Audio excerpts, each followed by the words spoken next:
Hello students, स्वागत है आपका अपने YouTube channel college math point में। हम पढ़ रहे हैं BA BSc second year mathematics में एडवांस कैलकुलस जो हमारा पेपर है, इसके अंदर फर्स्ट चैप्टर जिसका नाम है कॉन्टिन्यूअस फंक्शन। और अब तक हमारे इस चैप्टर के ऊपर 8 लेक्चर्स हो चुके हैं और आज ये हमारा इसी कड़ी में 9वां लेक्चर है, जिसकी शुरुआत हम कर रहे हैं एक थ्योरम से। Theorem 1.16.5 according to the statement, if a function f is continuous on a closed interval ab such that f of a and f of b are of opposite signs। पहले इसको हम यहाँ तक समझते हैं कि आपको एक फंक्शन दिया गया है f जो कॉन्टिन्यूस है क्लोज इंटरवल ए बी के ऊपर, और इस तरह से कॉन्टिन्यूस है कि जो f ऑफ a है और जो f ऑफ b है उनके जो साइन है वो अपोजिट हैं। मतलब अगर f of a positive sign का है तो f ऑफ b क्या है, नेगेटिव साइन है, और अगर f ऑफ b पॉजिटिव है तो f ऑफ a नेगेटिव है, यानी कि दोनों के जो साइन है वो सेम नहीं है। ये इंफॉर्मेशन हमें दी गई है। तब हमें प्रूव करना है क्या, then there exist at least one point c belonging to open interval. तब हमें ये प्रूव करना है कि कम से कम हमें एक c मिलेगा, कहाँ से, ओपन इंटरवल ए बी से, सच दैट कि जो वैल्यू है फंक्शन की c के ऊपर वो क्या आ जाएगी, 0 आ जाएगी, यानी कि f ऑफ c क्या होगा, 0 होगा। इसको ग्राफिकली समझने की कोशिश करते हैं। ये कहना चाहता है कि भाई आपका ये इंटरवल है, मान लीजिए क्लोज इंटरवल a और b, इस तरह से है कि फंक्शन की वैल्यू जो है आपकी वो a के ऊपर और b के ऊपर जो है वो अलग अलग साइन में है, यानी कि पॉजिटिव और नेगेटिव है। तो हम एक को पॉजिटिव मान लेते हैं, एक को नेगेटिव मान लेते हैं। f ऑफ a यहाँ पर है, ये नेगेटिव है, और f ऑफ b जो है वो यहाँ पर है, वो पॉजिटिव है, ये आ गया f ऑफ b। ठीक है, तो जब हम इनका ग्राफ बनाएंगे तो आप पाएंगे कि जो a के ऊपर वैल्यू आएगी, ये जो पॉइंट होगा जिसको हम कहेंगे a comma f of a, और b जो हमारा पॉइंट आ जाएगा ये आ जाएगा b comma f of b। अब क्योंकि हमारा फंक्शन कॉन्टिन्यूस है तो इसका मतलब ये है कि जो ग्राफ होगा फंक्शन का वो ऐसे होगा, कहीं ना कहीं वो x एक्सिस को क्रॉस करेगा, और जहां भी x एक्सिस को क्रॉस करेगा वहीं उसकी वैल्यू क्या आ जाएगी, 0 आ जाएगी, यानी कि यही हमारा पॉइंट होगा C। चलिए प्रूफ लिखते हैं इसका। Proof, without loss of generality we में सपोज दैट कि f of a is less than 0 and f of b is greater than 0, ऐसा हम मान सकते हैं। हम क्या करेंगे, एक सेट कंस्ट्रक्ट करेंगे। किस तरह से, देखिए जरा, let S be the set of all those x such that x belonging to close interval a b and f of x जो होगा वो 0 से लेस होगा। यानी कि ये जो सेट है आपका, ये उन सभी रियल नंबर्स का सेट है जो क्लोज इंटरवल ए बी में बिलोंग करते हैं और साथ में जिनकी इमेज 0 से लेस है। Since f of a is less than 0, so it implies that a belongs to s and hence s is non empty, यानी कि S बन गया हमारा non empty set. Clearly B is an upper bound of S। बिल्कुल आसान सी बात है भाई, S के अंदर जितने भी रियल नंबर्स हैं वो सारे इस इंटरवल में से आ रहे हैं। इसका मतलब ये हुआ कि इसमें जो रियल नंबर आएंगे या तो उसमें b होगा या b से छोटे नंबर्स होंगे, तो b क्या बन जाएगा, इसका एक अपर बाउंड।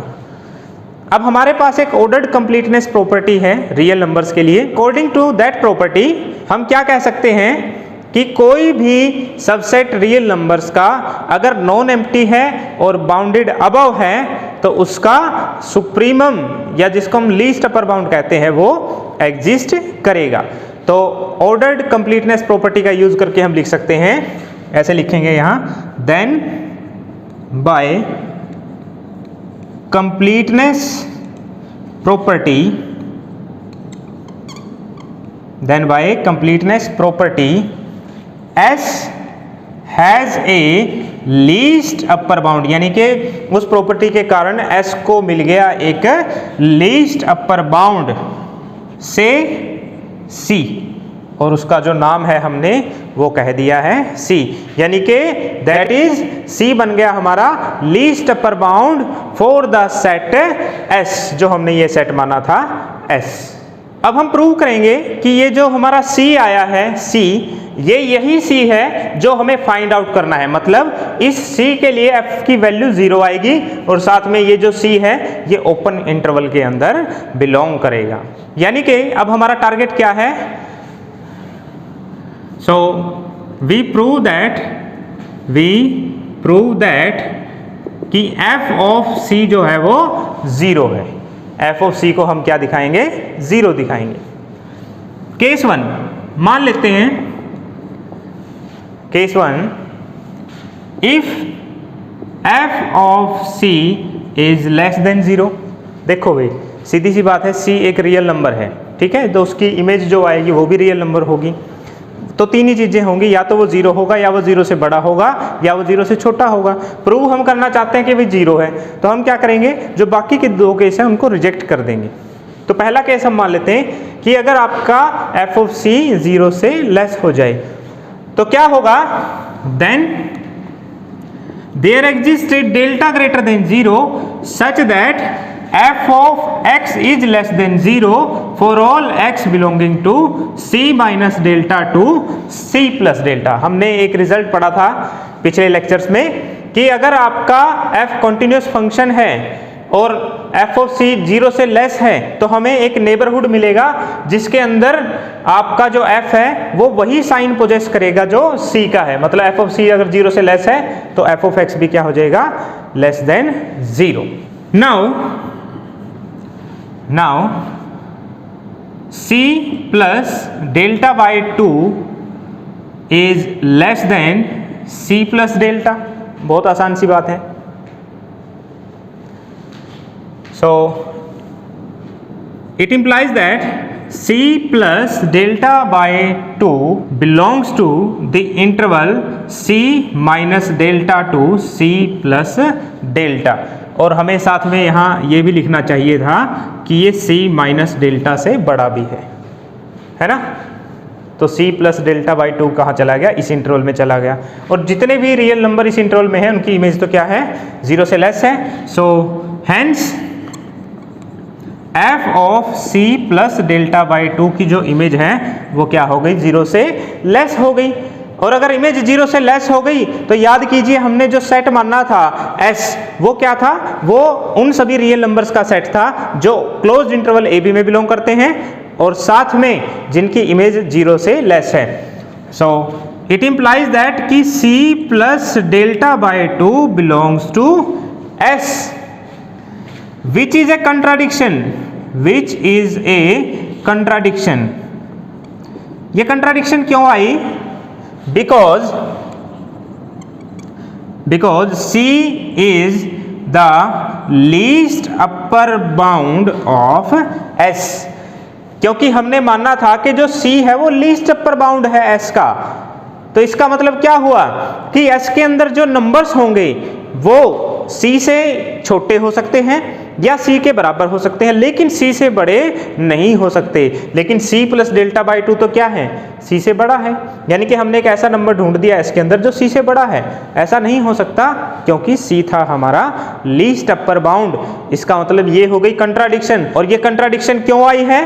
क्योंकि हमने जो अज्यूम किया था वो हमने गलत माना था। सो हैंस हमने ये मान लिया था कि f of C less than 0 है। ऐसा नहीं हुआ। इसका मतलब ये हुआ कि f of C less than 0 नहीं है। यानी कि f of C less than 0 होने का जो केस था वो हमने रिजेक्ट कर दिया। अब हम सेकंड केस के बारे में बात करते हैं। केस 2, अगर क्या हो, आपका f of C greater than 0 हो तो क्या होगा? Then there exist a delta greater than 0, मतलब हमें एक नेबरहुड मिलेगा जिसके अंदर f का जो साइन होगा वो भी क्या होगा, fc के बराबर होगा, मतलब वहां पर साइन क्या होगा, पॉजिटिव होगा।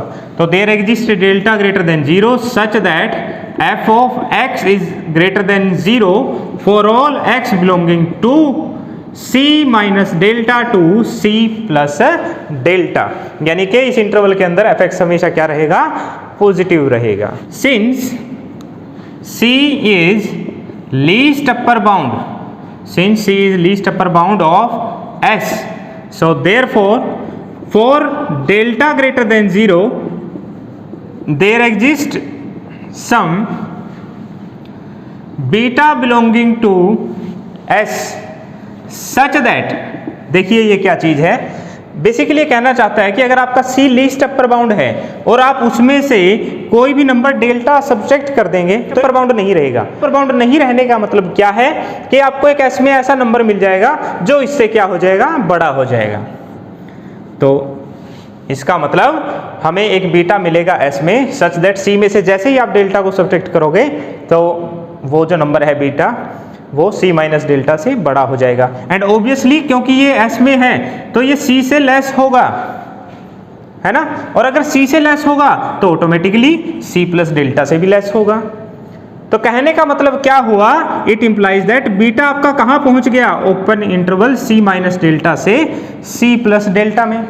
और हम तो यहाँ कह रहे हैं कि भाई इस इंटरवल में जितने भी एलिमेंट हैं उन सब की जो इमेज है वो ग्रेटर देन 0 है, तो इसकी इमेज भी क्या होनी चाहिए, it implies that f of beta is greater than 0, equation number 1, ये पहला relation. But f of beta is less than 0, से this is relation number 2, because beta कहाँ बिलोंग कर रहा है, S में, और S में तो वही एलिमेंट्स थे जिनकी इमेज क्या थी, 0 से लेस थी। तो इसका मतलब f ऑफ बीटा क्या हो गया, less than 0। So then we reach at a contradiction by 1 and 2, बिल्कुल सिंपल सी बात है भाई। 1 में तो हम कह रहे हैं कि ये 0 से बड़ा है और उससे अगली लाइन में कह रहे हैं कि 0 से छोटा है, ये तो गड़बड़ हो गई, कंट्राडिक्शन आ गई। और ये कंट्राडिक्शन क्यों आई, क्योंकि हमने जो माना था वो गलत था। तो हमने माना क्या था कि f ऑफ c जो है वो ग्रेटर देन 0 है, इसका मतलब ये गलत है, this can not be possible.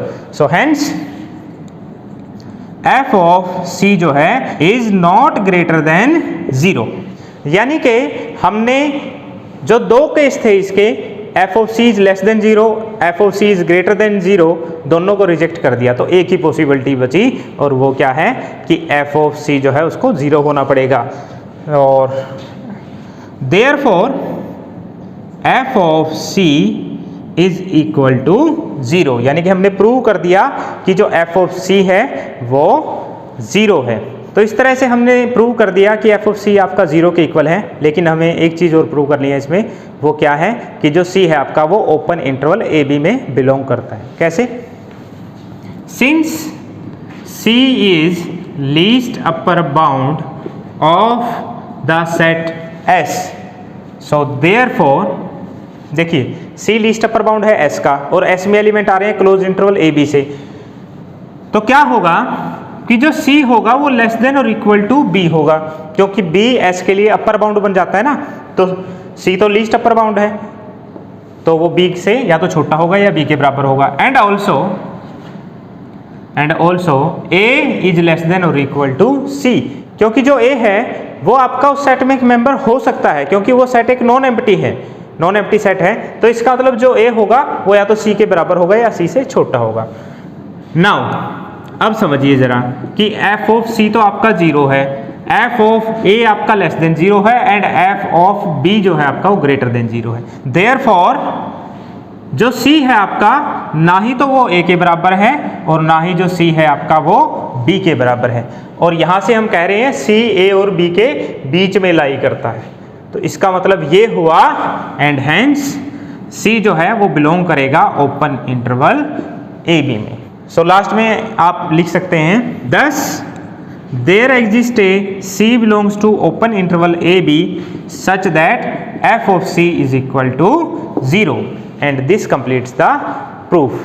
Next, a very important theorem, intermediate value theorem, theorem 1.17. Statement is, if a function f is continuous on a closed interval a b and f of a is not equal to f of b, यानी कि f continuous है a b के लिए और साथ में f of a और f of b की वैल्यू सेम नहीं है, ये इंफॉर्मेशन हमें दी गई है, तो हमें प्रूव करना है कि f assumes every value between f of a and f of b. इसका मतलब ये है कि f of a और f of b के बीच में कोई भी जो रियल नंबर है वो किसी न किसी नंबर की इमेज बनेगा under the function f. Geometrically इसको अगर समझने की कोशिश करें, भाई ये है आपका a, ये है b. अब f of a और f of b बराबर नहीं है, तो वहाँ पर दो चीज़ें हो सकती हैं कि या तो आपका f of a f of b से बड़ा होगा या f of a f of b से छोटा होगा. मान लेते हैं कि जो f of a है आपका वो f of b से लेस है, तो मान लेते हैं भाई ये आ गया आपका f of a, यहाँ से है आपका f of b. तो ग्राफ कैसा दिखेगा इसका? अप्रोक्सीमेटली इस तरह का कुछ ग्राफ होगा, ठीक है. तो ये कहता है कि f of a और f of b के बीच में जितने भी ये रियल नंबर्स हैं, आप यहाँ से कोई भी रियल नंबर उठा लीजिए, मान लीजिए आपने यहाँ से ले लिया y, तो इस रियल नंबर के लिए आपको यहाँ पर कोई ना कोई नंबर x ऐसा मिलेगा such that f of x किसके इक्वल हो जाएगा? y के. चलिए प्रूफ लिखते हैं इसका. Proof, without loss of generality, without loss of generality we may assume that, हम मान सकते हैं कि जो f of a है वो लेस देन है f of b से. अब हम क्या करेंगे, इन दोनों के बीच में एक रियल नंबर लेंगे k. let k be a real number such that f of a is less than k is less than f of b. ठीक है. और हम प्रूव करेंगे कि जो ये हमने k मानना है ये किसी ना किसी नंबर की इमेज जो है वो बनेगा. डिफाइन, एक नया फंक्शन डिफाइन कर रहे हैं हम g ऑफ x, जिसको हम कैसे डिफाइन कर रहे हैं? f of x minus k से. ये जो हमने k मानना है इसकी हेल्प लेंगे. नाउ g ऑफ a देखिए जरा, ये क्या बनेगा? f of a minus k, और इसको हम 1 कह देते हैं. एंड बाय यूजिंग 1, k को अगर हम इधर ले आएंगे तो this will be less than 0. यहाँ हम लिख सकते हैं using 1. Also g of b क्या होगा? f of b minus k. g of b क्या होगा? f of b minus k. और यहां से देखिए f of b minus k क्या हो गया? Greater than 0, again by using 1. Also g is continuous. बिल्कुल सिंपल सी बात है भाई, f कॉन्टिन्यूअस था, k को हम कॉन्स्टेंट फंक्शन ट्रीट कर सकते हैं, तो fx माइनस k क्या हो जाएगा? कॉन्टिन्यूअस हो जाएगा. इसका मतलब g कॉन्टिन्यूअस हो गया. तो अभी तक हमने क्या प्रूव किया इस थ्योरम में कि जो g ऑफ a है और जो g ऑफ b है इनका जो साइन है वो अपोजिट है. और साथ में हमने प्रूव किया कि जो g है वो कॉन्टिन्यूअस फंक्शन है. जो हमने अभी लास्ट थ्योरम पढ़ी थी उसका यूज करेंगे अब कि g आपका कॉन्टिन्यूअस भी है, अपोजिट साइन भी है, तो हमें एक ओपन इंटरवल a b में से c मिलेगा such that g of c is equal to 0. So therefore there exist some c belonging to, अब ओपन इंटरवल आएगा, ध्यान दीजिए, open interval a b such that कि जो आपका g ऑफ c है वो क्या हो जाएगा? 0 हो जाएगा. g of c is equal to 0. g of c 0 होने का मतलब है कि f of c minus k is equal to 0, क्योंकि हमने डिफाइन किया था g ऑफ x को f of x minus k से. तो इसका मतलब f ऑफ c किसके इक्वल आ गया? k. यानी कि हमने एक ऐसा c ढूंढ दिया जिसकी इमेज क्या आ गई? k. और k हमने क्या लिया था? f ऑफ a और f ऑफ बीच में से कोई रियल नंबर लिया था. इसका मतलब f ऑफ a और f ऑफ b के बीच में जितने भी रियल नंबर हैं वो किसी ना किसी एलिमेंट की इमेज बनेंगे under the function f. So hence बस लास्ट में अब लिखेंगे f assumes every value between f of a and f of b, and this completes the proof.